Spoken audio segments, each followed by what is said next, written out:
thousands of travelers using Kenyan airports can now breathe a sigh of relief after the Kenya Aviation Workers Union called off their strike, which had disrupted flights over the last 48 hours. The Secretary General of the Airport Workers Union, Moss Ndiema, announced the end of industrial action after a meeting with top officials from the ministries of Transport and Labour, the management of the Kenya Civil Aviation Authority and the Kenya Airports Authority, where they agreed on a return-to-work formula.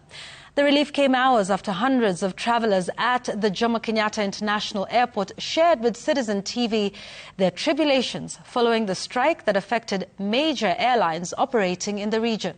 Gatete Njoroge reports.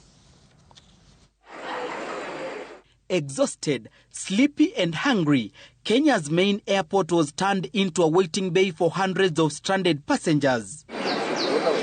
The strike by Kenya Aviation Workers Union, which commenced on Monday, brought operations at Jomo Kenyatta International Airport to a standstill. With no air traffic controllers on duty, both local and international flights were grounded. Travelers from far and wide, many of whom had made their plans months in advance, struggled to confirm their flights as the few officials on duty were unable to provide clear answers. Tulikuwa tunafaa ku take off at 2:10, so that means checking ilikuwa inafaa kuwa like 2 hours earlier, but since tumefika tukaambiwa hatuwezi check in since kuna kama kuna an ongoing strike. Nimetoka Eldoret, nilikuwa naenda Dubai kwa shughuli za kibiashara. It will really affect me because I had booked my hotel. Nilikuwa nimebook kila kitu. Okay, my customers will also be affected. With no surety, some of the stranded passengers, including tourists, had to seek for alternative means to get to their destination. For relatives who had accompanied their loved ones to the airport, it was more confusing as they were not sure of leaving them behind or going back home together until the issues are resolved. We arrived last night from London and we got here. We didn't get a text or anything, which is a bit frustrating. We're just here for holiday to see family. And yeah, we're now getting a bus that's going to take 8 hours down to Watamu, so it's just really messed up.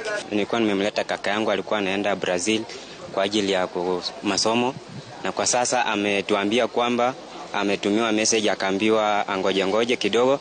More than 30 flights ground to a halt on Tuesday, leaving hundreds of passengers facing lost time, wasted money and disrupted plans. Relief came just after 1 p.m.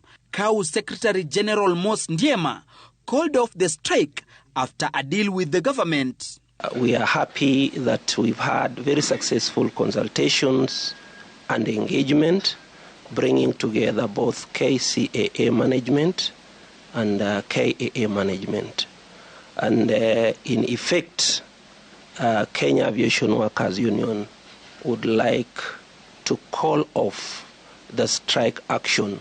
The ministry wishes to inform all travelers and air operators that it has been agreed that the airport operations be resumed to normalcy immediately.